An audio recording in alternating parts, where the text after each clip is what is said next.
Okay, good day guys. No, ito guys, may check na naman tayo ngayon na Whirlpool automatic washing. Yung problema naman nito, yan guys, nagpa-flash sa screen niya, easy error.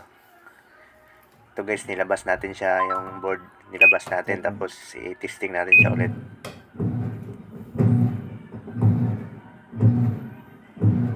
Yan guys, so nagsisense siya. Pagkatapos niya mag-sensing, yung nagbabalance-balance yung pulsator, yung nagre-reverse forward, dapat magkakarga na siya ng tubig. Yan guys, lumalabas na yung error niya. Nag-easy error na siya. Yung dapat magkakarga na siya ng tubig guys.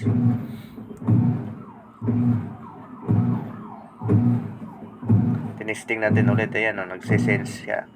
Nagsisensing siya. Tapos pag time na magkakarga ng tubig, yan, easy error na siya guys. Yung ginawa namin dito guys, pinalitan namin ng board dyan. Ayan o, yun yung luma guys. Ito na yung bago, yung nakakabit ngayon. Yan, tinesting natin siya. Yan, okay na siya guys. Pagkatapos niya mag-sense, nagkakarga na siya ng tubig. Okay, ngayon salamat sa panonood.